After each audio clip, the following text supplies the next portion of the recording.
이제 한번 살라딘과 키루스 왕은 어떤 사람이었는지 살펴보겠는데, 왜 이력을 사람들 살펴볼 필요가 있느냐 하면은, 잔인하게 싸웠던 그 사람들도 얼마든지 평소에는 훌륭한 일을 할 수 있었고, 성자들은 그렇게 가르쳤습니다. 그 훌륭한 사람들도 아까 말씀드린 대로 이제 악의 실체가 있다고 생각할 순간 잔인하게 돌변할 수 있는 거거든요.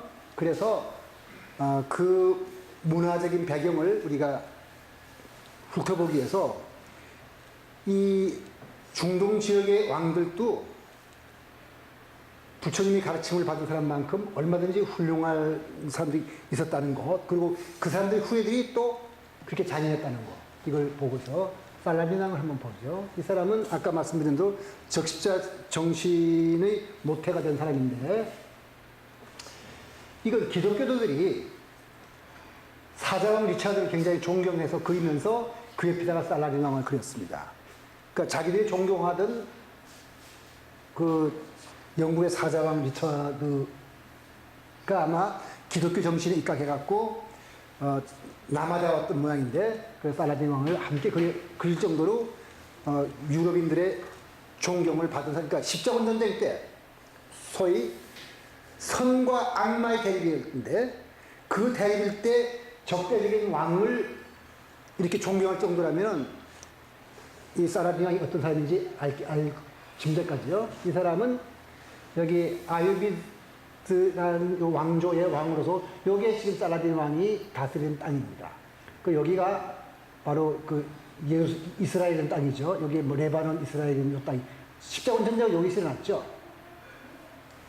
이때 이 살라딘 왕은 자, 십자군 전쟁 당시 탐욕스럽고 무자비했던 십자군의 군주들에 비해 온건하고 약속을 잘 지키는 자비로운 군주로 덕명을 높였으며, 그가 보인 기사도 정신과 자비심은 서방 세계에 널리 전해져 수많은 전설과 기록으로 남아서 윌터 스콧이 그 쓴 작품에 보면 남아있어요. 아이바노라는 유명한 소설도 있고 영화도 있었는데 거기에 나옵니다. 그리고 앙리주장은 그가 쓴 적십자 창건 발언문에서 살라딘의 정신을 본받아 적십자 세우자고 할 정도로 이 사람은 적과 악을 가리지 않고 부상병을 돌아다니고, 누구의 가르침이냐면은 마호메트의 가르침을 마호메트가 가르쳤어요. 그렇기 때문에 그렇게 한 거죠. 여기 이제 쭉 나와보면 재밌는 것이 많은데, 기독교도들하고 엄청난 전투를 했음에도 불구하고 살라딘은 유럽에 관대하고 예의 바른 사람을 알렸고 14세기경 그를 칭송하는 많은 시들이 나타납니다. 중세 암흑 시대에 이교도의 왕을 칭송한다는 건 보통 어려운 일이 아닙니다. 근데 살라딘 왕은 그 칭송받았거든요. 단테 신곡을 읽어본 사람이 있는지 모르겠지만, 단테의 신곡이라든가 밀턴의 신라권을 보면은 이교도들의 어떤 성인이라든가 이교도들의 그 신들은 전부 다 지옥의 악마들로 묘사가 되어 나와요. 그럼에도 불구하고 단테 또한 그를 믿음을 갖춘 이교도로서 묘사했고요.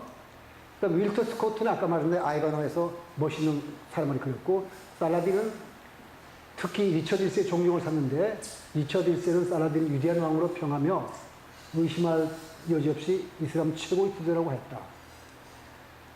그 다음에 살라딘이 자비심을 보여준 일화가 1191년, 우리나라로 치면 몽고가 들어오기 직전이겠죠. 4월에 발생한 말인데, 프랑크족 여인이, 여기서 프랑크족이라는 건 딴 게 아니고 그냥 유럽인을 프랑크족이라고 합니다. 여인은 3살 된 아기가 유기되어 노예 시장에 팔리자 유럽 사람들이 이 여인에게 살라딘에게 자비를 구할 것을 권했습니다. 그러니까 사연을 전해주는 살라딘은 사제를 모아 아기를 사서 여인에게 돌려줬습니다.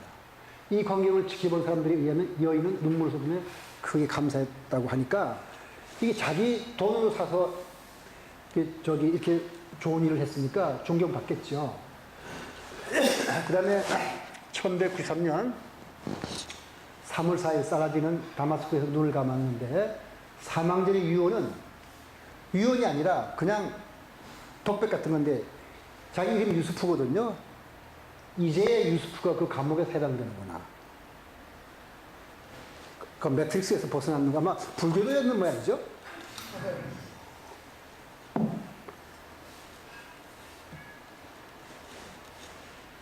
근데 죽은 다음에 보니까 어떤 왕이었냐면 살라딘의 금관에는 한 조각의 금과 40조각의 은조각만 있었고 한 왕족이 시들어서 장례식을 치시기에도 부족할 정도의 돈이었어요. 돈이 없었어요. 그 왜냐하면 그 재산 대부분을 다 오리온이를 돕는 사용했고 그 영면은 지금 시리아 다마스커스에 있는 그 옴마야 왕조가 지배하던 땅이니까 옴마야 모스크 북서쪽 모퉁이에 조성되었는데 700년 뒤 20세기 초에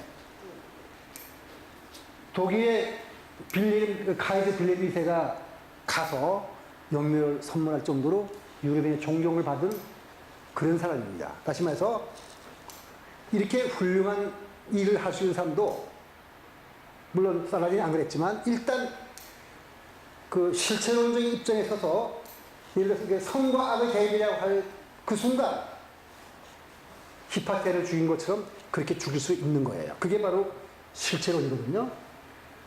이번에는 키루스 왕과 조로아스터의 가르침인데 이건 기원전 550년 정쯤 되니까 굉장히 그 먼 역사로서 춘추 전국 시대 공자 시대 때 비슷할 때, 공자 시하고 비슷할 때 이 키루스는 여기에 있는 그 조그만 여기 지금 저 이란인데 이란의 그 파르시라는 지역의 조그만 땅에서부터 일어나 가지고 이 땅 넓이가 전체로 대개 중국 땅 넓이만큼한 면적을 정복한 세계 최초의 그 제국을 건설한 왕입니다. 대단한 왕이에요. 그 당시 큰 아시리아 제국, 바빌론의 제국 하더라도 요만한 땅이었는데, 그 에집트가 요만했는데 이거 전부 다 점령한 왕입니다. 한번 볼까요? 세계 최초로 대제국을 건설했는데 이 사람이 건설했는데 굉장히 훌륭했어요. 뭐냐면 이건 그리스 사람, 그러니까 페르시아인하고 그리스인들 사이가 너무 나쁘거든요. 그럼에도 불구하고 그리스의 역사학자 크레손톤이 뭐라고 썼냐면 비길자가 없는 가장 위대한 세계 정복자. 보통 세계 정복하면 위대하다 안 그러는데 위대하다 그랬어요. 모든 종교를 존중하고 관용이죠. 노예제를 폐지했으며 이 당시에 노예제 폐지한다는 것은 대단한 왕이죠. 인간들을 억압하지 말라고 하며 노동자들에겐 급여를 지불하고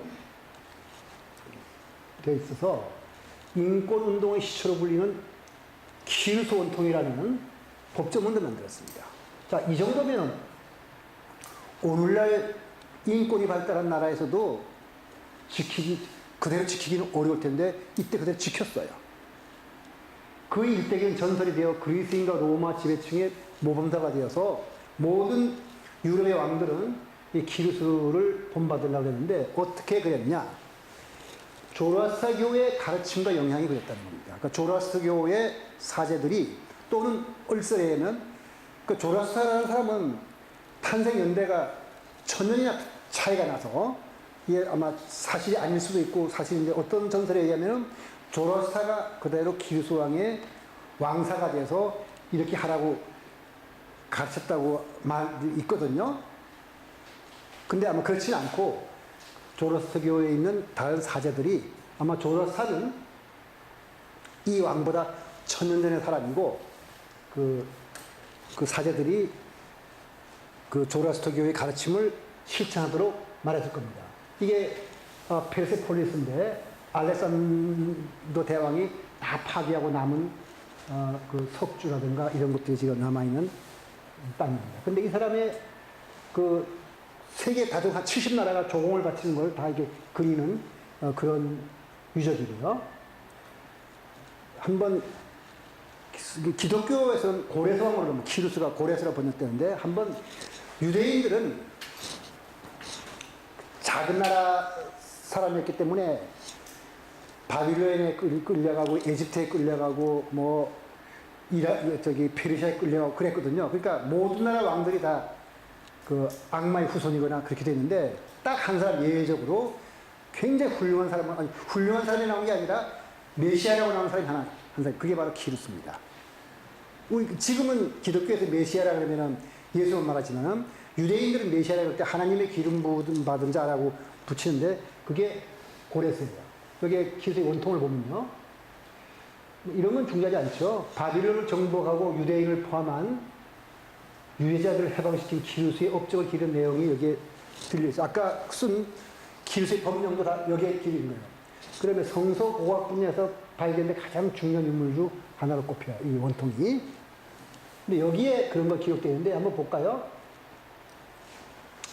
여기는 기독교 구약의 이사야에 나 여호와 나의 기름 받은 고레스의 오른손을 잡고, 그러니까 유대교들이 하나님의 기름 부음 받은 자라고 할 때 그건 메시아라는 뜻입니다.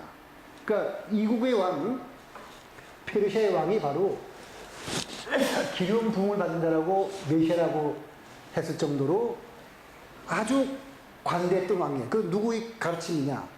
조라스타의 가르침이라는 뜻입니다. 그래, 유대인이 아닌 이민족 지도자로서 유대인에게 이 정도로 후한 평을 받은 사람은 기 전에도 없었고 후에도 없어요. 딱 한 사람밖에 없어요. 왜 제가 여기서 이 강의를 하냐면은 아까 말씀드린 대로 성자의 가르침은 다 훌륭해요.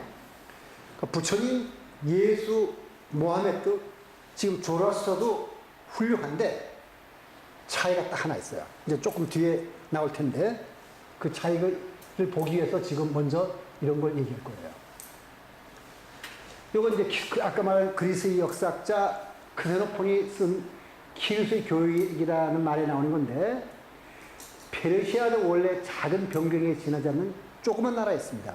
우리나라로 치면 경상남북도 합친 정도의 작은 나라인데 거기서 일어나가지고 지금 중국 땅만한, 그러니까 지금 중국은 너무 크고요. 옛날 중국은 그렇게 크지 않았거든요. 당나라나 이런 나라는 그게 크지 않은 당나라만큼 큰 나라를 세웠는데 그들은 제국으로 발돋움했다. 작은 나라 그리스도 제국이 될 수 있을까? 이게 그리스인들의 생각이었던 거예요. 저렇게 조그만 나라가 그렇게 큰 나라가 됐으니까 그리스도 지금 작긴 하지만은 옛날 페르시아만큼 작으니까 우리도 큰 나라가 될 수 있을까? 그 길 정기를 보고 용기를 낸 사람이 바로 알렉산더 대왕인데, 이 알렉산더 대왕은 늘 호메로스 일리아드와 크세노폰의 키루스의 교육을 언제나 놓고 다녔다고 합니다.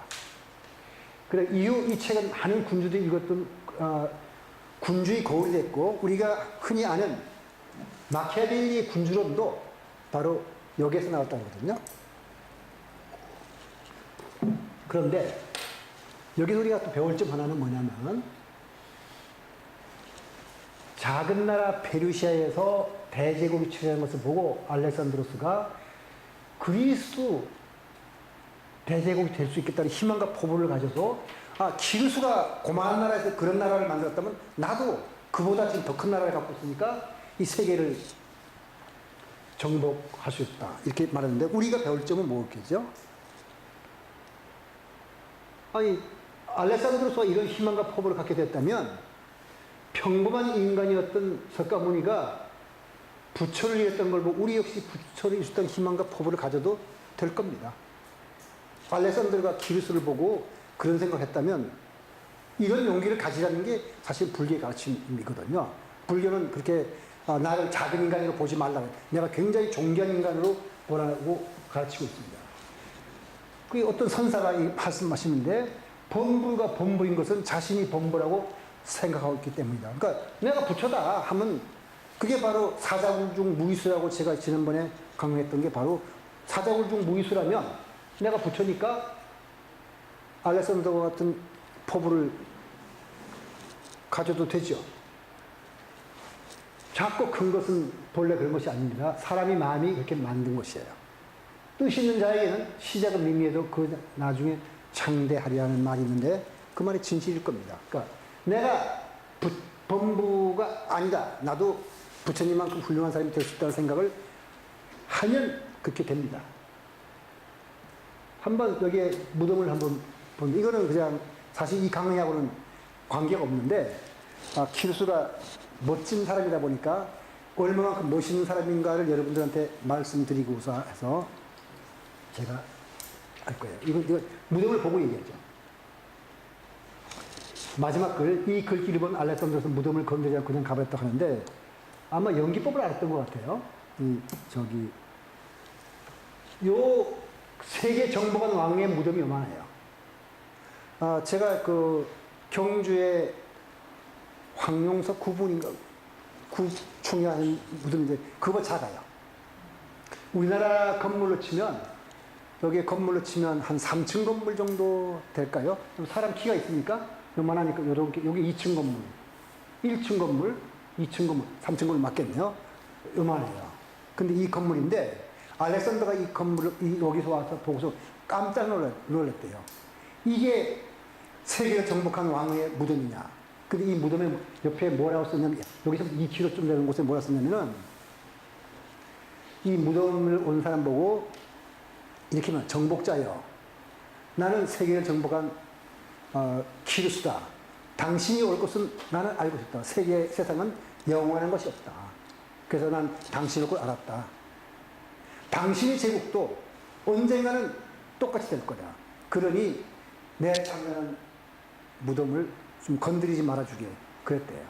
그 세상은 항상 변한다는 걸 알고서, 그래서 알렉산더가 보고서, 그때까지 알렉산더가 전부 다 그 복수심에 불타가지고, 왜냐면 페르시아가 그 3번씩이나 그리에 쳐들어갔기 때문에 복수심에 불타가지고 가는 데마다 불태우고 태워버렸는데, 요 무덤이라 그 글귀를 본 다음부터는 더 이상 파기하지 않았다 그럽니다. 이런 왕이거든요. 이런 왕을 그렇게 행동하도록 가르친 사람이 결국은 직접 조로아스터는 아니지만 적어도 조로아스터의 후예들이에요. 그런데 이 조로아스터교에서 가르친 게 뭐냐? 이게 사실은 서양 정신의 뿌리입니다. 그러니까 기독교, 이슬람, 그리스 철학이라는 것도 다 어디에서 나오는 거냐면, 바빌로니아, 에집트 바빌로니아 중동 지방의 종교에서 나오는 거거든요. 그러니까 우리가 길가메시 서사시라는 게 있는데, 그게 6,000년 전에 지금 그 메소포타미아 지방에 있던 우르크라는 조그만 도시에서 일어났던 그 서사시인데, 그 서사시에서 사실은 구약의 창세기가 시작이 되고, 거기에 살던 사람이 아브라함이거든요. 그 아브라함이 거기서 떠나면서 이제 기독교가 나오게 되는데, 그때 그 나온 기독교의 형성에 굉장히 큰 영향을 준 사람이 조로아스터입니다. 한번 조로아스터는 어떤 사람인가 볼까요? 이게 너무너무 차이가, 이때 사람이라면은 키루스 왕의 직접 왕세가 될 수 있었을 테고, 이때 사람이라면은 왕세가 될 수 없었죠. 근데 제 생각엔 이쪽이 맞는 것 같아요. 이쪽이 맞아서 직접 왕세는 아니고 키루스 왕을 가르친 사람은 이 조로아스터의 후예일 겁니다. 근데 어쨌든 이 조로아스터가 이것이 그 니체가 쓴 짜라투스트라 이렇게 말하였다는 첫머리가 이렇게 납니다. 짜라투스트라가 30살이 되었을 때 동고에서 나와 한 말이 나오는데, 바로 신의 계시를 받고 동고에서 나와서 드디어 가르침을 베푸는데, 그 가르침이 뭔가 보면 유대교, 기독교, 이슬람교의 형성에 큰 영향을 미쳐. 또 종교학에서는 이건 셈적의 종교라고 그러는데, 이 셈적의 종교의 기본 정신은 이 조로아스터가 그 바탕을 이뤘다고 종교학에서는 그렇게 보고 있습니다. 그런데 이때 한번 몇 개만 보죠. 다 볼 건 없고 있겠지만은, 조로아스터가 30살이 됐을 때, 여기에 보흐마뉴라는 그 천사의 형상을 보고, 그 보흐마뉴가 뭐라 하냐면, 아우라마즈다의 그 성설 계시를 알려줍니다. 그래서, 이제 소위 새로운 신앙을 이제 펴는 거거든요. 근데 그 새로운 신앙이 아주 멋있어요. 제가 읽어보면 부처님 가르침하고 한 가지 빼놓고 똑같아요. 바로 그 한 가지가 서양과 동양을 가르는 서양과 동양이라보다는 불교와 불교 이외의 정신을 가르는 그 한 가지인데 그럼 여기 보세요. 먼저 자 너의 행복을 그냥 혼자 찾지 말고 다른 모든 사람의 행복 속에서 찾아라. 이건 사실은 부처님 가르침도 이런 거죠. 혼자 행복할 수 없는 거니까. 그 다음에 여기 봅시다. Doing good to others is not the duty. 이건 의무가 아니고 남한테 뭐 자비를 베풀어라 하는 건 그건 저기 의무가 아니고 it is a joy. 그건 즐거움이야. Increase your own health and happiness. 네가 나만 잘하면 그 사람이 좋은 게 아니라 네가 기쁘고 그 네 복이야. 이것도 사실은 자비타의 가르침인 거죠. 그 다음에 one good deed is worth a thousand word. 이것도 마찬가지고 기도 100번, 1000번 해봤자 네가 한 번 바르게 행동하는 것보다 못하다. 올바른 행동 한 번 하는 게 그게 훌륭한 일인 거지.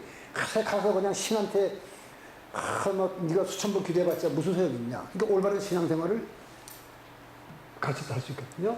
그 다음 이거 봅시다. With an open mind, 그러니까 열린 마음으로 seek and listen to all the highest idea. 그러니까 아주 상구보리죠. 그 상구보리하고 consider the most enlightenment so then choose your path person by person each point. 그러니까 상구보리하라는 얘기죠. 그러니까 최고의 깨달음을 찾아서 가고요.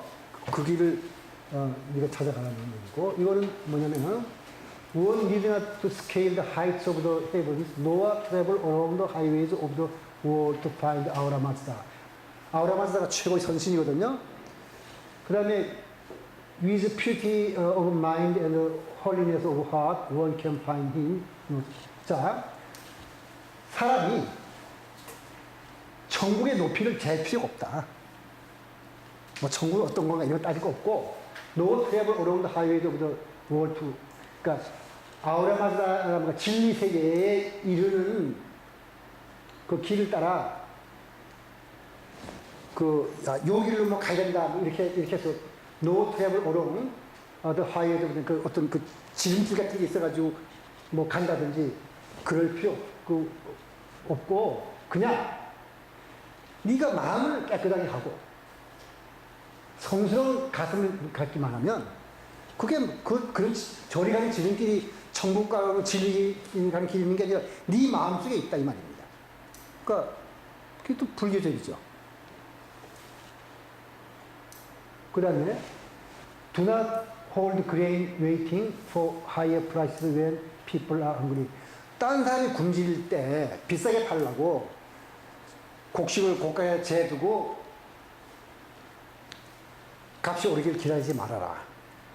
이런 생활 속의 진리 이런 걸 가르쳤는데, 여기 이제 그 야즈드라는 곳에 있는 그 조라스트교의 그 상징이고요. 거기에 불이 있는데 보통 조라스트교는 배화열하게 해서 불 붙이는데 실제 이거 있긴 한데 불을 숭배하는 건 아니고요. 그 잡수는 걸 태운다는 뜻에서 하는 거지 그 배화열한 말은 잘못된 말입니다. 그러니까 불을 숭배하지 하는 건 아니고, 여기 보면 경전은 이제 여기에서 가르침을 이렇게 훌륭했지만은 그 가르침을 아까 제가 이렇게 말씀했죠. 성자의 가르침이 훌륭하고 또 그 하더라도 그걸 받아들인 사람이 어떻게 해석하냐에 따라서 달라지는데, 바로 이 훌륭한 가르침을 실체론적으로 해석하게 될 시작이 여기에서 나옵니다. 이분법적인 사고가 나오는데, 경전에 보면은 이렇게 나와요. 아우라 마즈다와 나머지는 모두 거짓입니다. 그러니까 아우라 마즈다만, 그러니까 꼭 저기 유신 뭐 알라라든지 뭐 유신 여호와란 말과 비슷하죠. 아우라 마즈다 외에 나머지는 모두 거짓입니다. 아우라 마즈다에서 두 개의 영이 나옵니다. 하나가 스펜타 마이뉴와 앙그리 마이뉴가 나와요. 이 앙그라 마이뉴가 나중에 사이킨이라고 부르고 나중에 사탄이라고도 부르고 더 나중에는 아리마누로 불려요. 그러니까 앙그라 마인. 근데 하나의 그 신, 유일신 아우라마즈에 대해서 두 개의 영이 나와서 천사와 악마가 나오는 겁니다. 이제 이분법이 시작이 되는 거죠. 그래서 조라스터교를 뭐라 부르냐면은 이원론적 일신교라 부르는 거예요. 왜냐면 악마와 천사, 선과 악이 있는데 시작은 하나니까. 왜냐면 앙그라 마이유는 그 피조물이 아니거든요. 왜냐면 아우라마스에서 나온 영이니까. 여기서 이제 문제가 생길 수밖에 없죠. 세상은 광명의 선신 아우라마자와 아무리약신 앙그라 마이유의 대립, 아까 말씀드린 대로 사탄이라고도 불려요. 또 이제 그 언어라는 걸 답변하니까 사탄이라고 불리는데, 그래서 마지막에는 결국 광명의 선신 아우라마자가 승리를 한다. 그런데 인간은 타고난 이성과 자유의지를 활용해 둘 중 하나를 이분법적으로 나눠가지고 선택해야 돼요. 그래서 선택 결정에 따라 인간의 운명이 결정된다. 예를 들어서 앙그라 마이를 선택한 쪽은 권세와 돈과 이런 걸 얻을지 모르지만 결국은 파멸이 될 거고, 그 다음에 그 덕성을 쌓는 사람들은 뭐 결국은 그 신의 구원을 받을 거다, 이런 생각이 들게 결국 이분법적이고 실체론이고 악을 멸하는 것은 당연한 문제입니다. 여기에서부터 이제 그 종교가 불교와 불교 아닌 종교라 이렇게 나누는 게 맞을 거라 생각하는데 갈라질 겁니다. 그러니까 그냥 굉장히 아까 조라스의 가르침을 받지만은 그 예수와 마호멧과 부처님의 가르침을 그냥 놓고 보면 비슷해요. 근데 바로 이분법적 사고, 이게 바로 중도가 아니죠. 여기는 공과 중도가 아니고 실체론으로 딱 보기 때문에 이제는 악이라는 게 걸리기만 하면 그건 멸해야 돼요. 거기서부터 이제 이것뿐만 아니라 철학도 나오죠. 철학, 그걸 아주 선명하게 실체론적인 철학을 만든 것이 그리스인들인데, 그리스 철학을 바탕으로 이러한 조라스터의 이분법적인 사고에 의한 종교가 결합이 되면 악은 실체를 가진 존재이기 때문에 멸해야 된다, 이런 말이 나오게 되는 거죠. 그래서 성과 악의 역할이, 근데 이건 뭐 그냥 참고로 말하면 그 인들이 원래 이란 공원에서 온 사람들이거든요. 그러니까 이란에 남아있는 사람들이 이란 사람들이고 페르시아인들이고, 거기 넘어온 사람들이 그 인도에 와서 힌두교를 만들고 소위 옛날 그 바라문교를 만든 사람이기 때문에 바라문교의 신과 바라문교의 신은 전부 다 불교 신들 천신으로 나오거든요. 근데 역할이 바뀝니다. 언어는 같아요. 뭐냐면은 그게 아니고 여기에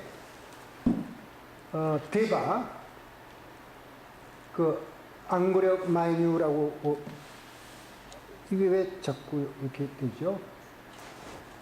여기에 그 성과 여기 바뀌는데, 여기에 대바가 신인데 그 불교에서 뭐죠? 천신이 힌두교의 대바거든요. 근데 여기는 아우라라고 했죠.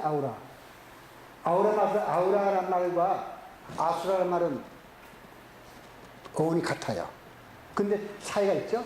아우라는 굉장히 그 선신을 말하는데, 불교 아수라는 싸우기 좋아하는 신들을 말하니까 이런 식으로 어원이 같습니다. 여기서부터 이렇게 종교가 이게 조라스터교에 나갔고, 이제 인도로 들어온 사람들은 같은 언어에서부터 이제 소위 그 바라문의 힌두교의 천신들을 만들어냈고, 그 천신들이 불교에 그대로 들어오는 거죠.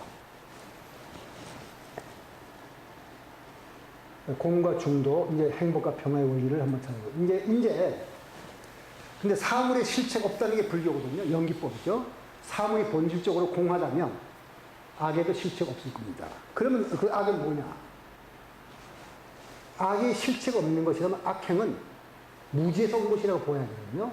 그렇다면 악은 멸해의 존재가 아니라 치유될 병입니다. 만일 키릴루스가 이분법적인 사고를 바탕으로 한 그리스 철학을 통해서 예수의 가르침을 이해하지 않고 만일 그때 어떤 방식으로 이제 공과 중도의 원리를 알았다면 히파티아를 무지한 사람이어서 저러니까 저걸 내가 깨우치게 해야겠다 생각하고 아마 줄기차게 기다리면서 가르치려고 했을 거예요. 그 다음에 세상에 진리가 있고 종교 교리가 진리의 바탕을 두고 있다면 종교가 하기 위한 무지한 사람에게 사물에 대한 바른 이치를 가르치고 정도를 그것도 일깨워 줄 겁니다. 죽이는 게 아닐 겁니다. 그게 중도의 원리거든요. 그러니까 불교가 2500년 동안 참된 역사의 가르침을 입증했던 평을 드는 것은 바로 이 공과 중도 때문이에요. 악은 멸행의 실체가 아니고 단지 무지이고 하나의 병일 뿐입니다. 그래서 바로 공사상이 평화의 철학적 기반을 마련해주는 그런 사상이거든요.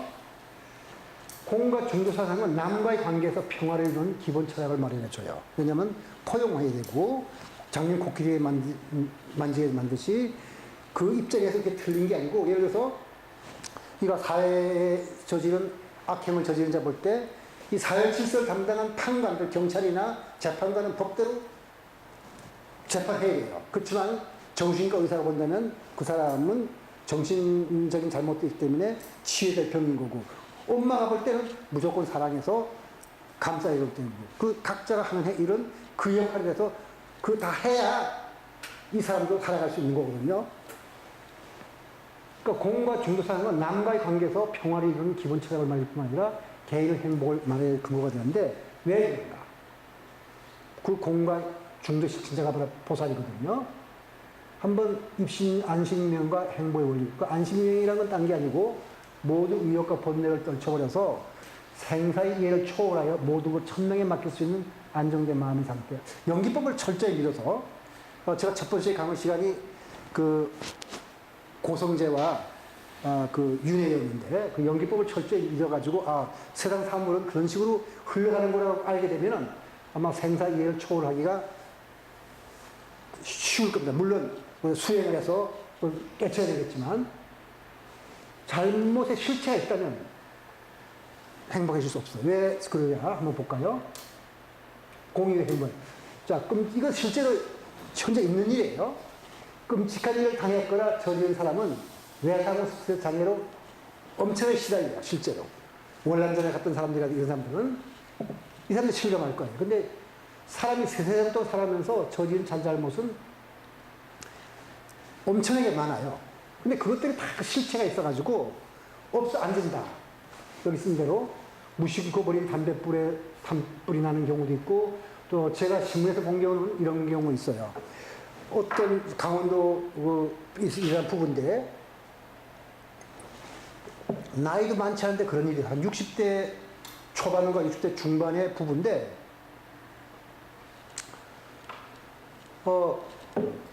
아마 담배불인가 뭐 술인가 이런 걸로 인해 갖고 할아버지가 술 마시고 뭐 좀 들어올 수 있는데 할머니가 뭐 잔소리를 했던 모양이죠. 근데 뭐 잔소리 한다 그래서 뭐 그렇게 뭐 죽이고 싶은 마음이 있었겠어요. 근데 밀어버렸어요. 근데 뭐 화나서 밀는 것도 아닐 테죠. 그럼 죽었어요, 할머니가. 그 사람의 마음은 어떨까요? 그러니까 의도하지 않은 잘못이건 나의 잘못으로 남이 불행해지는 경우는 많고요. 또 내가 마음이 좀 잠깐 잘못돼가지고 욕심에 눈이 멀어서 남을 마음하고 해치는 일도 많을 겁니다. 어쨌든 전생일이든 금생일이든 내가 저지른 것은 전부 다 기억에 서려지더라도 아래식에 저장돼요. 한 개도 빼지 않고. 그 업장이, 그리고 실제로 그 아래에 저장되는 거 말고 우리가 여기서 말하고 행동할 때 우리의 머리의 시냅스는 항상 바뀌거든요. 여러분 들어올 때하고 아까 쉬었을 때하고 지금 들었을 때 시냅스가 연결이 바뀌어요. 모든 게 저장되게 됩니다. 그 잘못과 죄의 실체가 있다면 업장을 벗어날 길이 영원히 없죠. 신이 용서한다고 해도 저지른 잘못은 앉아요. 그건 그냥 남아있지요. 그래서 나의 잘못으로 나는 고통을 받는데 신이 용서한다고 해서 내가 행복해진다는 건 이상한 얘기죠. 근데 불교는 불교 철학이죠. 그러니까 불교라기보다도 불교 철학은 이 문제에 대해서 명쾌하게 해답을 준 것인데, 공사상은 지업이 한낱 꿈이라고 말하거든요. 근데 어떻게 꿈이냐면, 비유를 말하면 꿈에서 깨어나는 악몽이 아무것도 아니듯이 사람의 의식이, 뭐 불교의 이게 주로 이제 바른 생활과 좌선이 큰 역할인데, 의식이 한 단계 높아지는 거예요. 그럼 이전 단계에 있었던 일들은 한낱 꿈이라는 것을, 그게 바로 불교 공사상, 이 비유를 들자면은, 내가 어렸을 때 분명히 저지른 여러 가지 일들이 있어요. 그때 뭐 애를 때리기도 하고, 뭐 딱지치기 하고, 뭐 부모 몰래 뭐 했지만, 이제 어른 되고 나면, 그건 뭐 그냥 아무것도 아니고 없어진 거예요, 그냥. 왜냐면 의식이 한 차원 높아졌기 때문에. 그게 바로 불교의 공사상이거든요. 그러니까 의식이 한 단계 위로 올라가면 인격 이편에서 다른 사람이 됐어요. 그러니까 이전의 나와 지금의 나는 전혀 다른 사람이에요. 따라서 이전의 잘못이나 업장은 모두 사건의 기록은 남아있지만 그냥 꿈이에요. 꿈이 돼가지고 그걸 경전에서 뭐라 그러냐면, 지난번에 제가 말씀드렸죠? 이렇게 말했죠? 과거는 변하지 않고 영구적으로 갇혀있는 것이 아니라 능동적으로 제정한 과정이 되고 현재와 과거적으로 통해 변하는데, 어떻게 변하냐면은 찻잔에 넣은 소금과 캔디상에 넣은 소금의 효과는 다르다. 내 마음에 찻잔만 하면은 거기에 한 줌의 소금 넣으면 짜서 못 먹지만은, 내 마음이 캔디상만큼 되면은 뭐 소금 한 마리 갖다 놓더라도 뭐 아무 효과 없겠죠. 그런 게 바로 우리의 그 공사상의 우리한테 말해주는 평화의 근거죠. 이렇게 해서 내가 정말 참회하고 이렇게 의식이 높아지면 과거의 잘못은 문제가 안 된다. 이게 또 잘못 눌렀네요. 그러니까 잘못을 뉘우치고 용서를 구하는 것이 사참이라면, 잘못에 실체가 없어 처음부터 잘못이 원한 아픔 등의 업장이 없다는 것을 깨닫는 이참인데, 이참을 깨달아야죠. 내가 의식이 높아지면 이미 난 다른 사람이 됐으니까 과거의 잘못은 그건 아무것도 아니다. 이참이 있기 때문에 인간이 행복해질 수 있는 것이죠. 이것이 바로 불교의 공사상이 주는 평화의 근거입니다. 근데 이치는 그렇다 하더라도 아무나 나 저지른 잘못 그거 이제 지나간 흘러간 물과 같으니까 없는 거야? 그럴 수 없습니다. 수행 없이는 죄업이 소멸이 결코 없거든요. 왜냐면 내가 이 세상 사물을 공이라는 걸 체득할 만큼 그런 식으로 깊은 수행이 있어야 되는데, 그런 수행이 있어야지만 되는 거죠. 바로 그러려면 사참이 있어야 되고 깊은 수행이 있었고 바른 생활을 해야 되죠. 그래서 이걸 정말 공과 중도 이치를 내가 깨달을 때, 그때 이참이 있는 거지. 그냥 말로 뭐 흘러가는 물 같으니까 저지른 잘못 지금 흔적도 없어, 이런 건 아니죠. 그러니까 의식이 높아지지 않으면, 내가 의식이 높아져야 돼요. 잘못은 실체가 있듯이 업적으로 남아 두고두고 사람을 괴롭게 만들 겁니다. 그러니까 사참을 하고 수행을 통해 공의치를 증득할 때 비로소 업장이 소멸하고 영원한 행복의 상태에 이르게 되는 것인데, 그러니까 이게 바로 공은 평화와 행복의 근거를 말해주는 사상이고, 중도는 아까 말했던 대로 중도를 알았더라면, 그리고 공과 중도를 알았더라면 키릴루스가 히파티아를 그렇게 죽이지 않았을 거예요. 그래서 그런 사상을 가지고 한번 종교를 이제 한번 보죠. 상대성 원리가 장인 곡기 만직이니까 나와 의견이 다른 사람이라 하더라도 그 입장에서는 그럴 수 있으니까 그런 걸 포용해 주는 거고, 그다음 조화의 원리에서 검은고 줄글에서 모든 걸 알맞게 하라는 얘기죠. 검은고 줄이 너무 팽팽하면 끊어지고 느슨하면 소리가 안 나니까 이 조화. 그다음에 불이가 있죠. 바로 존재와 비존재, 상주단멸, 변과 극도를 변을 떠나서 중도를 취한다. 선과 악도 사실은 실체론적으로 보지 않고 존재론적이나 실체론적으로 보지 않고 상대론적으로 보게 되면 그런 선이 아니고 악이 아니에요. 이것은 단지 지혜가 밝은 거냐, 그 눈이 감겨진 거예요. 그 차이에서 하나의 사물이 악으로 보이고 하나의 선으로 보인 거거든요. 그러니까 요걸 사실 깨달아야지 되는 거거든요. 불의에. 연결 이치를 깨달아야죠. 이게 생각할 문제. 만일 기독교가 그리스도께 대신 불교의 공과 중도 사상으로 예수의 가르침을 택하여 신학을 확립했답니다. 따라서 지금 기독교는 예수의 가르침과 그리스 철학을 같이 결합해서 기독교를 만들었어요. 그런데 많이 그러지 않고 그때 기독교의 그 신학자들이 불교의 공과 중도의 원리라서 불교의 철학과 한번 예수의 가르침을 만들었다면 어땠을까를 한번 상상한 것은, 이건 상상한 것 같을 텐데, 물론 난 상상했습니다. 그치만 상상이 아니고 실제로 그렇게 한 사람이 있어요. 한번 볼까요? 또 앞으로 그렇게 한다면 기독교의 불교는 어떻게 될까? 그게 바로 주부 부디스트 크리스찬인데, 주부가 뭐냐면 주이시 부디스트입니다. 주이시 부디스트란 말은 글자 그대로 해석하면 불교도 같이 보이는데 불교도가 아니고 유대교도예요. 근데 유대교도가 보니까 하나님은 이 우주를 만들었고 사람을 만들었고 신은 사랑인데, 구약을 읽어보면 하나님 어떻습니까? 아니, 폭군 같잖아요. 근데 그럴 리가 없거든요. 그럼 이 신을 어떻게 해석해야 될까? 불교의 보살사상과 공과 중도의 원리에서부터 법신불사상으로 해석을 하면은 이제 위대한 하나님의 모습이 남으니까 불교의 공과 중도의 원리로서 구약을 해석한 사람들이 주부입니다. 그다음에 부디스트 크리스천 마찬가지예요.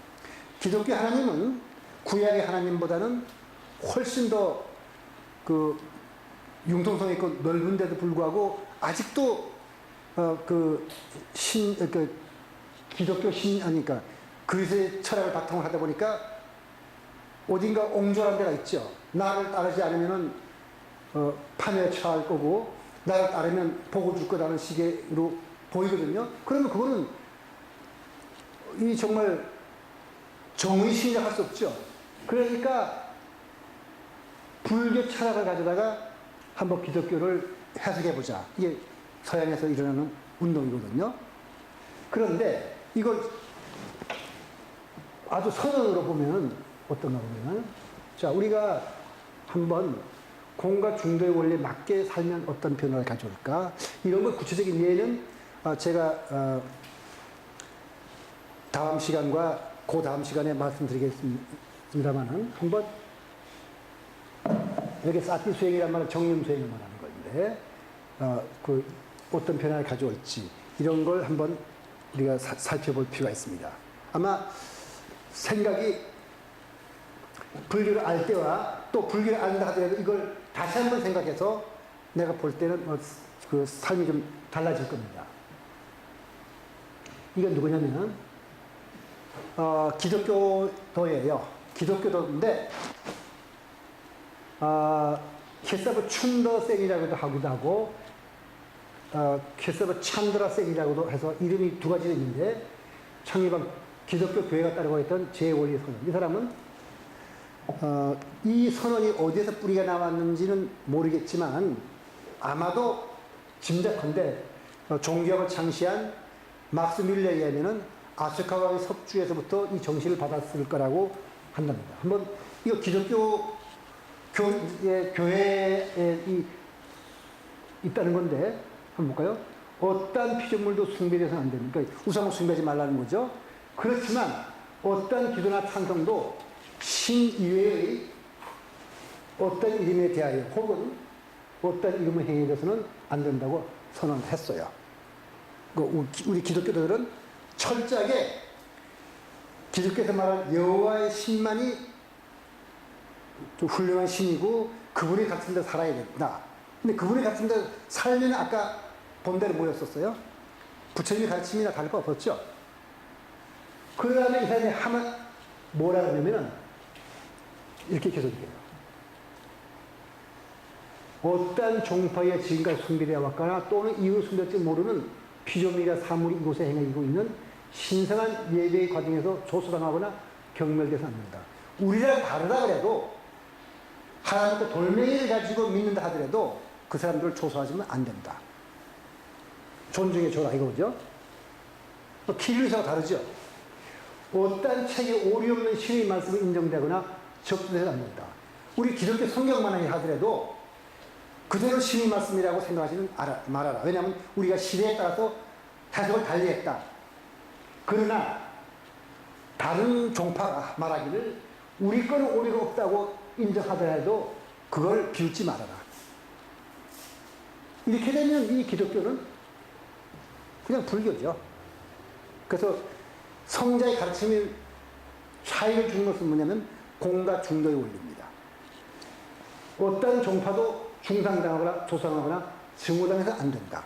이게 바로 찬드라 케사브 스웨인이 낸 제 원리 선언이거든요. 이거 어디서 따라온 거냐면은 막스 밀레가 쓴 종교학 입문에 보면 이 말이 제일 많습니다. 그러면 이 사람의 그 제 원리 선언의 바탕에는 아시코왕의 석주는 뭔가 볼까요?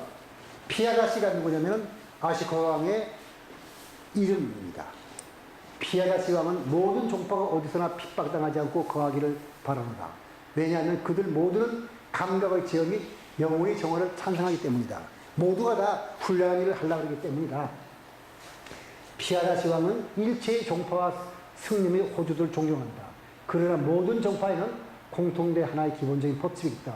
즉 언어의 중론이다. 그것은 누구나 다른 종파를 비방하면서 자기의 종파를 찬양해서 안 되며 다른 종파를 경시해서 안 된다는 것이다. 바로 찬드라 케사브 스웨인이 말한 것과 같죠. 이런 정신이면 그 종교가 어땠을까요? 그러나 반대로 그들에게 당연한 경우를 항상 표해야 된다. 이렇게 자신의 종파를 고양하고 남을 존중해 줘야 그게 바로 자기 자신의 종파를 고양하고 다른 종파를 이롭게 하는 것이다. 반면에 이와 달리 행동하면 누구나 자기 종파를 손상하게 되고 다른 종파에 해롭게 된다. 남을 비방하면 그게 남을 비방하는 것이 아니라 나를 비방하는 것이다. 이게 아시카 왕이 석주에 나와 있는 걸 그대로 기록한 거거든요. 자기 자신의 종파를 찬양하고 다른 종파를 비방하는 사람은 자기 자신의 종파를 빛내기 위해서 충성심을 그렇게 하지만 사실 그것은 옹졸한 면을 표는 거고 실제로 이렇게 행동함으로써 그는 오로지 자기 자신의 종파를 손상할 뿐이다. 그래서 그러므로 오직 평화는 좋은 것이니 모든 사람은 기꺼이 다른 사람의 의의를 경청해야 한다. 그러니까 이거는 지금 큰 그릇에서 얘기한 것이지만은 우리 개인 삶에서 그렇게 해야 되겠죠. 이거 제가 처음부터 강조했지만 내가 존귀한 존재예요. 우주가 나를 만드느라고. 그럼 존귀한 존재인 나는 내가 존귀하면 남도 존귀한 거죠. 그리고 제가 그때 말씀드린 대로 마이클 조던에 대해서 말했지만 내가 얼마만큼 존귀한 거냐는 내가 얼마만큼 갈고 닦느냐에 따라서 가치가 달라지는데 마이클 조던은 1불짜리 옷을 처음에 2불에 팔았다가 나중에 20불에 팔았다가 나중에 1200불에 팔았어요. 마찬가지로 나는 어떻게 갈고 다니냐에 따라서 바로 부처가 될 수도 있고 범부가 될 수도 있거든요. 이거를 절실하게 가르치고 우리 생활 속에 실천하라 그러는 것이 바로 공과의 중도의 원리거든요. 네, 오늘 강의 여기서 마치도록 하겠습니다.